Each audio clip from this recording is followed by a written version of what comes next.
റിനി, ഇത് തുടർച്ചയായി താങ്കൾ പല ഫോറങ്ങളിലും പറഞ്ഞു, എന്നിട്ടുമുണ്ടായില്ല. ഇതാ സംഘടനയിലെ മറ്റ് പെൺകുട്ടികൾ റിനിയോട് നേരിട്ട് സൂചിപ്പിക്കുകയോ സുഹൃത്തുക്കൾക്ക് വഴി റിനിക്ക് നേരിട്ട് അറിയാമോ ഇതേപോലെ മറ്റു പെൺകുട്ടികളെയും ഇയാൾ ഇതേപോലെ ഉപദ്രവിക്കുകയും ഉപയോഗപ്പെടുത്തുകയും ഒക്കെ ചെയ്തിട്ടുണ്ട് എന്ന് താങ്കൾ കരുതുന്നുണ്ടോ റിനി? സുഹൃത്തുക്കൾ വഴി എനിക്ക് അങ്ങനത്തെ ഇൻഫോർമേഷൻസ്, വളരെ വാലിഡ് ആയിട്ടുള്ള ഇൻഫോർമേഷൻസ് കിട്ടിയിട്ടുണ്ട്. എനിക്ക് നേരിട്ട് അങ്ങനെ ഇൻഫോർമേഷൻ കിട്ടിയിട്ടില്ല. പക്ഷെ എന്തായാലും എനിക്ക് നേരിട്ട് അറിയാമല്ലോ, അശ്ലീല സന്ദേശം അയക്കുന്ന വ്യക്തിയാണെന്ന് എനിക്ക് കൃത്യമായിട്ട് അറിയാം. അപ്പൊ പിന്നെ എന്റെ ഭാഗത്ത് തെറ്റില്ലല്ലോ. പിന്നെ കുറെ ഡീറ്റെയിൽ ആയിട്ട് എങ്ങനെയാണെന്ന് ചോദിച്ചു വിത്ത് ഡ്യൂ റിഗ്രറ്റ്, പ്രിയപ്പെട്ട പ്രേക്ഷകരെ, അതൊരു സ്ത്രീയുടെ മാന്യതയിലേക്കുന്ന കാര്യമാണ്. പക്ഷേ ഇത് റിനി നേരത്തെ പറഞ്ഞതുകൊണ്ടാണ് എനിക്ക് ചോദിക്കേണ്ടി വരുന്നത്. അങ്ങനെ ഹോട്ടൽ മുറിയിലേക്ക് റിനിയെ പോലെ ഒരു പെൺകുട്ടിയെ വിളിക്കുമ്പോൾ ഇയാൾ കരുതുന്നത് എന്താണെന്നാണ് എനിക്കിനിയും മനസ്സിലാവാത്തത്. അതിന് ആ സമയത്ത് റിനിയുടെ മറുപടി എന്തായിരുന്നു? ആ മറുപടി കേട്ടപ്പോൾ അയാളുടെ പ്രതികരണം എന്തായിരുന്നു? അയാൾക്ക് മനസ്സിലായില്ലേ റിനിക്ക് അതിനോട് താല്പര്യമില്ല, അത്തരം താല്പര്യമുള്ള ആളല്ല റിനി എന്ന് അയാൾക്ക് ബോധ്യപ്പെട്ടിട്ടും അയാൾ അതിൽ നിന്ന് പിൻവാങ്ങിയില്ലേ? ഞാൻ ആദ്യം തീവ്രമായിട്ട് തന്നെ പ്രതികരിച്ചു. അറിയാലോ, ഞാൻ ഇത്രയും ബോൾഡായിട്ട് നിങ്ങളോടൊക്കെ സംസാരിക്കുന്നുണ്ടെങ്കിൽ ആ വ്യക്തിയോട് ഞാൻ എങ്ങനെയായിരിക്കും പ്രതികരിച്ചിട്ടുണ്ടാവുക എന്നുള്ളത് അറിയാം. ഞാൻ വളരെ തീവ്രമായിട്ട് തന്നെ പ്രതികരിച്ചിട്ടുണ്ട്. ആ വ്യക്തിക്ക് അത് അറിയുകയും ചെയ്യാം. ആ സമയത്ത് ആ നല്ല ചാരുത, സംസാരിക്കാനുള്ള ചാരുത വെച്ച് അതെങ്ങനെയെങ്കിലും ഇത് ചെയ്യും. പക്ഷെ പിന്നീട് ഞാൻ ഇത്രയും പ്രശ്നങ്ങൾ ഉണ്ടാക്കിയതിന് ശേഷവും വളരെ കണ്ണിങ് ആയിട്ട് പിന്നെയും അതിലേക്ക് എത്തിക്കാനുള്ള ശ്രമങ്ങൾ ഉണ്ടായിരുന്നു. തീർച്ചയായിട്ടും ഈ അയാളുടെ ഒരു രീതി എങ്ങനെയാണ്? വാട്സപ്പ് ആണോ, മെസ്സഞ്ചർ ആണോ, മറ്റേതെങ്കിലും സോഷ്യൽ മീഡിയ പ്ലാറ്റ്ഫോമുകളാണോ? ടെലഗ്രാം ആണ് കൂടുതലും. സീക്രട്ട് മെസ്സേജിങ് അങ്ങനെയൊക്കെ ഉള്ളതാണ്. അതായത് ഒരിക്കലും നമ്മൾ പ്രതീക്ഷിക്കാത്ത, ഇയാൾ ജനപ്രതിനിധിയായി സ്ഥാനാർത്ഥിയാകുന്നു എന്നറിഞ്ഞ സമയത്ത്, അല്ലെങ്കിൽ സ്ഥാനാർത്ഥിയാകുന്നു എന്നറിയുന്ന സമയത്ത് റിനി വീണ്ടും നേതാക്കളെ ഈ കാര്യം അലേർട്ട് ചെയ്തില്ലേ? സൂക്ഷിക്കണം, ഇങ്ങനെയൊക്കെ ചില പരാതികൾ വരുന്നുണ്ട് എന്നുള്ള വിവരം. ഞാൻ എല്ലാ ഘട്ടത്തിലും ചെയ്യേണ്ട എല്ലാ കാര്യങ്ങളും ചെയ്തിട്ടുണ്ട്. ആ വ്യക്തിയോട് തന്നെ ഞാൻ ഉപദേശിച്ചിട്ടുണ്ട്. ആ വ്യക്തിയെ തന്നെ ഞാൻ വഴക്ക് പറഞ്ഞിട്ടുണ്ട്. എനിക്ക് പേഴ്സണലി എന്തൊക്കെ ചെയ്യാൻ കഴിയുമോ അതെല്ലാം ഞാൻ ചെയ്തിട്ടുണ്ട്. പല ഫോറങ്ങളിലും പറഞ്ഞിട്ടുണ്ട്. എല്ലാം എനിക്ക് ചെയ്യാൻ പറ്റുന്ന എല്ലാ കാര്യങ്ങളും ചെയ്തിട്ടുണ്ട്. എന്നിട്ടും ഒരു നടപടിയും ഉണ്ടാകുന്നില്ല എന്നുള്ളതും, പിന്നീടും അത്തരത്തിൽ സ്ത്രീകൾ ഇത് അനുഭവിക്കുന്നു എന്നുള്ളതുകൊണ്ട് ഒരു സ്ത്രീ എന്നുള്ള നിലയിൽ എനിക്കത് ഉൾക്കൊള്ളാനാകുന്നില്ല. അതാണ് കാര്യം. ഒരു സ്ട്രെയിറ്റ് ചോദിക്കട്ടെ, അയാൾ ഇപ്പോൾ വഹിക്കുന്ന MLA സ്ഥാനം, എനിക്കൊന്നും അത് നമുക്ക് ക്ലാരിറ്റിയോടുകൂടി തന്നെ പറയാം. കാര്യം ഒരുപാട് ജനപ്രതിനിധികളുണ്ട്, ഭരണപക്ഷത്തും പ്രതിപക്ഷത്തുമുള്ളവരുണ്ട്.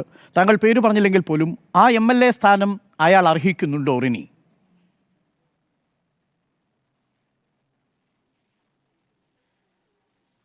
അയാൾ ഒരു രാഷ്ട്രീയ നേതാവാകാൻ പോലും, രാഷ്ട്രീയത്തിൽ നിൽക്കാൻ പോലും അയാൾക്ക് അർഹതയില്ല.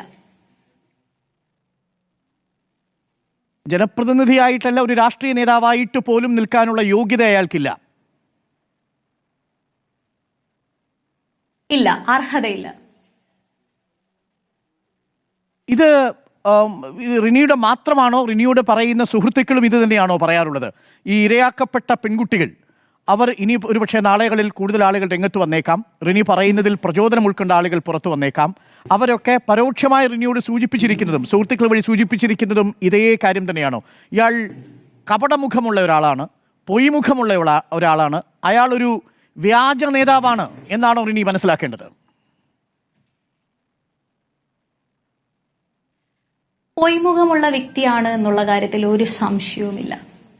ഇപ്പൊ പല നേതാക്കന്മാരും റീൽസിലൂടെയാണ് അവരുടെ രാഷ്ട്രീയ പ്രവർത്തനം, അല്ലെങ്കിൽ അവർ റീൽസിലൂടെ ഒരു ഇമേജ് സൃഷ്ടിച്ചെടുക്കുകയാണ്. ആളുകളുടെ ഇടയിലേക്ക് കെട്ടിപ്പിടിക്കുന്നു, ഉമ്മ വയ്ക്കുന്നു, അങ്ങനെയൊക്കെ. പക്ഷെ യഥാർത്ഥത്തിൽ ഇതൊന്നുമല്ല, വേറൊരു മുഖമാണ് എന്നുള്ളതാണ്. ഇത് പലരും എന്നോട് പറഞ്ഞു, പലരിൽ നിന്ന് ഞാൻ അഭിപ്രായങ്ങൾ കേട്ടു എന്നുള്ളത് ഒരു സത്യം തന്നെയാണ്. പക്ഷെ എനിക്ക് വളരെ വ്യക്തിപരമായിട്ട് വളരെ കൃത്യമായിട്ട് അറിയാം, അയാൾ ഒരു സ്ഥാനം എന്നുള്ളതല്ല, രാഷ്ട്രീയ പ്രവർത്തകനാകാൻ പോലും ഡിസേർവ് ചെയ്യാത്തൊരു വ്യക്തിയാണെന്നുള്ളത്. റീലുണ്ടാക്കുന്നയാൾ, വ്യാജ മുഖമുള്ള അല്ലെങ്കിൽ വ്യാജ നേതാവായ ഒരാൾ, സ്ത്രീകളെ ഇതേപോലെ അവരുടെ മാന്യതയ്ക്ക് നിരക്കാത്ത വിധത്തിൽ അശ്ലീല സന്ദേശങ്ങൾ അയക്കുന്നയാൾ, അവരെക്കുറിച്ചാണ് നമ്മൾ പറയുന്നത്. ഞാൻ സ്ട്രെയിറ്റായി വീണ്ടും ചോദിക്കുന്നത്, അത് രാഹുൽ മാങ്കൂട്ടത്തിലല്ല എന്ന് കരുതുന്നുണ്ടോ എന്നുള്ളതാണ്. കാരണം ഇത് ഏതെങ്കിലും ഒരു നേതാവ് ഇപ്പോൾ തന്നെ സമൂഹ മാധ്യമങ്ങളിൽ ചർച്ച കാണുന്ന ആളുകളൊക്കെ സംശയിക്കുന്നത് രാഹുൽ മാങ്കൂട്ടത്തിലാണ് എന്നാണ്. പക്ഷെ ഞാനിപ്പോഴും കരുതുന്നില്ല അത് രാഹുൽ മാങ്കൂട്ടത്തിലല്ല എന്ന്, അല്ലെങ്കിൽ രാഹുൽ മാങ്കൂട്ടത്തിലാണോ എന്ന് എനിക്കറിയില്ല. അതുകൊണ്ട് തന്നെ റിനിയോട് ഞാൻ സ്ട്രെയിറ്റ് ആയി ചോദിക്കുന്നത്, രാഹുൽ മാങ്കൂട്ടത്തിൽ MLA ആണോ ഇത്? കാരണം ഈ പുകമറയിൽ നിർത്തിക്കഴിഞ്ഞാൽ ഒരുപാട് യുവ നേതാക്കളുണ്ട്, MLA മാരുണ്ട്. ആ നേതാവിൻ്റെ പേര് തുറന്നു പറഞ്ഞാൽ എന്താണതിൽ കുഴപ്പം റിനി? അത് രാഹുൽ മാങ്കൂട്ടത്തിലാണെങ്കിൽ മാത്രം, അല്ലെങ്കിൽ അത് നിഷേധിക്കണം എന്നുള്ളതാണ്. കാരണം അതല്ലെങ്കിൽ രാഹുൽ മാങ്കൂട്ടത്തിൽ അതല്ലെങ്കിൽ രാഹുൽ മാങ്കൂട്ടത്തിനും അതൊരു ബുദ്ധിമുട്ടുണ്ടാക്കുമല്ലോ. അല്ല, ഞാനത് നേരത്തെ പറഞ്ഞു. ആ പ്രസ്ഥാനത്തിലെ പല നേതാക്കന്മാരുമായും വളരെ അടുത്ത സൗഹൃദമുള്ളത് കൊണ്ട് തന്നെ ഞാൻ അതിനെക്കുറിച്ച് ഇപ്പോ പറയാൻ തയ്യാറാകുന്നില്ല എന്നുള്ളതാണ്. അത് നമ്മൾ വരും സമയങ്ങളിൽ എന്താണെന്ന് വെച്ചാൽ അത് ആലോചിച്ച് തീരുമാനിക്കും. ഇത്തരത്തിൽ തന്നെയാണ് രാഹുൽ മാങ്കൂട്ടത്തിലാണോ എന്ന ചോദ്യം താങ്കൾ നിഷേധിക്കുന്നില്ല? അല്ല, ഞാൻ അതിനെക്കുറിച്ച് ആരാണോ എന്താണോ എന്നുള്ളതിനെ കുറിച്ച് ഞാൻ പറയുന്നില്ല. ഹൂ കെയേഴ്സ് ആറ്റിറ്റ്യൂഡാണ്. അതാണ് ഹൂ കെയേഴ്സ് ആറ്റിറ്റ്യൂഡുള്ള ജനപ്രതിനിധിയായ യുവജന സംഘടനാ നേതാവ്, അടുത്ത കാലത്ത് ഉപതെരഞ്ഞെടുപ്പിൽ ജയിച്ചു വന്ന നേതാവ്, താങ്കളുടെ വാക്കുകൾ കടമെടുത്തു പറഞ്ഞാൽ റീൽസിലൂടെ കെട്ടിപ്പിടിച്ച് പൊയ്മുഖങ്ങളുള്ള നേതാവ്, ആ സംഘടനയുടെ തലപ്പത്തുള്ള മറ്റു നേതാക്കൾക്ക് ഇയാളെക്കുറിച്ച് അറിയാവുന്ന നേതാവ്, ഇതേപോലെ നേരത്തെ സമൂഹ മാധ്യമങ്ങളിൽ പെൺകുട്ടികളെ ബുദ്ധിമുട്ടിച്ചു, അതല്ലെങ്കിൽ ശാരീരികമായി ഉപദ്രവിച്ചു, പീഡനം നടത്തി തുടങ്ങിയ വാർത്തകളിലൂടെ സമൂഹ മാധ്യമങ്ങളിൽ നിറഞ്ഞു നിന്ന നേതാവ്. ഇത്തരം വിശേഷണങ്ങൾ മാത്രമേ റിനി പറയാൻ ആഗ്രഹിക്കുന്നുള്ളൂ, ശരിയല്ലേ?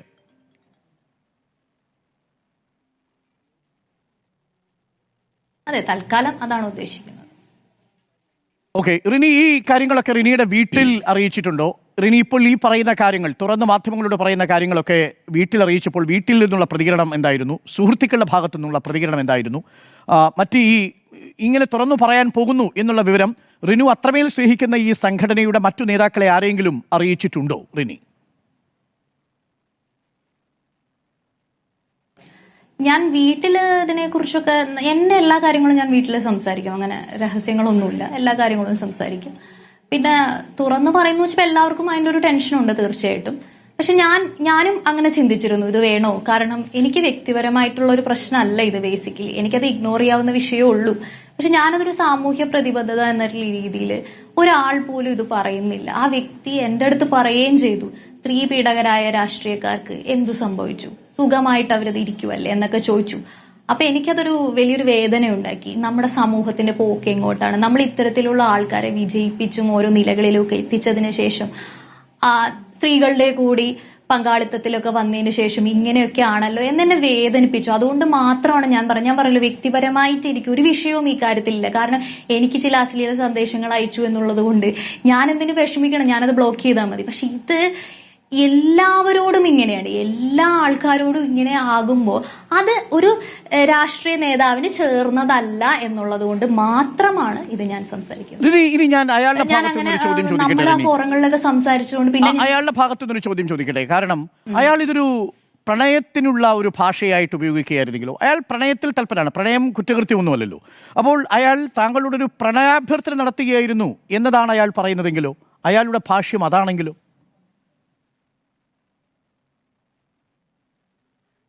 അല്ല, പ്രണയാഭ്യർത്ഥനയൊക്കെ നടത്തിയിട്ടുണ്ട്. പ്രണയാഭ്യർത്ഥന നടത്തിയെന്നല്ല, ആ ലാഞ്ചനയോടെ അങ്ങനെ ഞാൻ നിന്നെ പ്രണയിക്കുന്നു അങ്ങനെ ഒന്നും പറഞ്ഞിട്ടില്ല. അതൊക്കെ സത്യമാണ്. പക്ഷെ ചില ലാഞ്ചനയോടെ ആദ്യം തുടക്ക നാളുകളിൽ അങ്ങനെ ഉണ്ടായിട്ടുണ്ട്.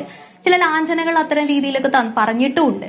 പക്ഷെ എനിക്കത് ഫേക്ക് ആണെന്നുള്ളൊരു ബോധ്യം കൃത്യമായിട്ടുണ്ടായി. പല പെൺകുട്ടികൾക്കും അത് മനസ്സിലായില്ല, പക്ഷെ എനിക്കത് മനസ്സിലായി. കാരണം ആദ്യം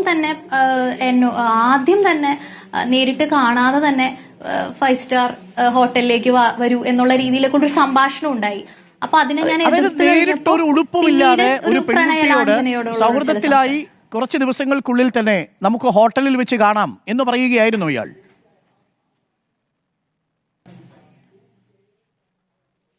ഒരു നിമിഷം ഇതൊന്ന് വെച്ചു തരും. റിനി കേൾക്കാമോ? കേൾക്കാം, ഒരു second. Okay, Rini and George ആണ് കാര്യങ്ങൾ. അതാണ് എന്നെ ഏറ്റവും വലിയ രീതിയിൽ ഷോക്ക് ചെയ്തത്. അതായത് എക്സാക്ട്ലി അങ്ങനെ തന്നെയാണോ ചോദിച്ചത്? നേരിട്ട് സൗഹൃദത്തിലായി റിനി ഇത് പ്രതീക്ഷിക്കുന്നില്ല, അത്തരമൊരു നേതാവിൽ ഒട്ടും പ്രതീക്ഷിക്കുന്നില്ല. അന്ന് അയാൾ ആ യുവജന സംഘടനയുടെ തലപ്പത്തേക്ക് വരുന്ന സമയമാണ്. ആ സമയത്ത് അത്രയും ഹൈ പ്രൊഫൈലിൽ നിൽക്കുകയാണ്. ആ സമയത്ത് സ്ട്രെയിറ്റ് ആയിട്ടൊരു ചോദ്യമാണോ റിനി ചോദിച്ചത്? നേരിട്ട് ചോദിച്ചു, നേരിട്ട് കണ്ടിട്ട് പോലുമില്ല. സോഷ്യൽ മീഡിയയിലൂടെ, സംഭാഷണങ്ങളിലൂടെ ഇത്തരത്തിൽ ചോദിക്കായിരുന്നു. ഇത് ഭയങ്കര ഷോക്കിംഗ് ആയിരുന്നു എനിക്ക്. 1-2 പ്രാവശ്യമൊക്കെ കണ്ടതിന് ശേഷം ചിലപ്പോൾ ഇങ്ങനെ ചോദിച്ചാൽ അത് ഇഷ്ടമാകും എന്നല്ല ഞാൻ ഉദ്ദേശിച്ചത്. ചിലപ്പോൾ ഞാനത് കാര്യമാക്കിയെന്ന് വരില്ലായിരുന്നു. പക്ഷെ ഇത് നേരിട്ട് കണ്ടിട്ട് പോലുമില്ല. ഞാൻ ആരാണ് എന്താണെന്ന് പോലും അറിയില്ല. അതായത് നിങ്ങൾ നേരിട്ട് കണ്ടിട്ടില്ല, ആ രീതിയിൽ നിങ്ങൾ സുഹൃത്തുക്കളുമല്ല. നിങ്ങൾ ഒരുമിച്ച് ചായ കുടിക്കാൻ പോവുകയോ ഒരുമിച്ചിരുന്നൊരു രാഷ്ട്രീയ വിഷയം സംസാരിക്കുകയോ ഒരുമിച്ചിരുന്നൊരു പുസ്തകം കൈമാറുകയോ ഒന്നും ചെയ്ത ആൾക്കാരല്ല.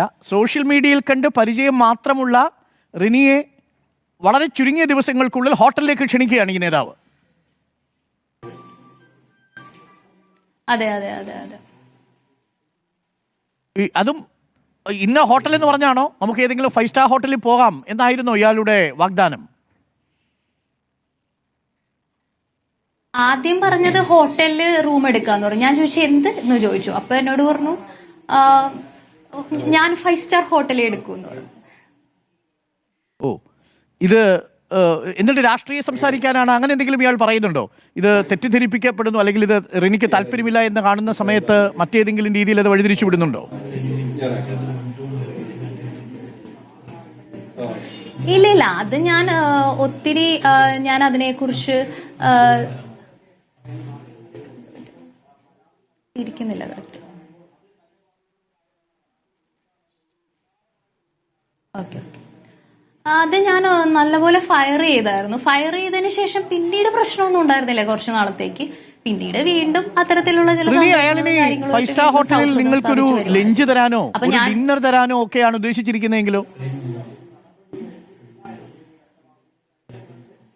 ഇല്ല, ആ അർത്ഥത്തിലല്ലായിരുന്നു. നമുക്ക് ചില മെമ്മറീസ് ഒക്കെ വേണ്ടേ, നമുക്ക് ചില സ്വകാര്യ നിമിഷങ്ങളൊക്കെ വേണ്ടേ എന്നുള്ള രീതിയിലുള്ള സംസാരങ്ങളൊക്കെ ഉണ്ട്. അപ്പൊ എനിക്കത് കറക്റ്റ് മനസ്സിലായി. അതുകൊണ്ടാണ് അതറിയാലോ, അത് നമുക്ക് മനസ്സിലാവുമല്ലോ ഏത് രീതിയിലാണ് ഒരു പുരുഷൻ അങ്ങനെ സംസാരിക്കുമ്പോൾ ഒരു സ്ത്രീക്ക് അത് മനസ്സിലാവും അത് ഏത് രീതിയിലാണ് ഉദ്ദേശിക്കുന്നത്.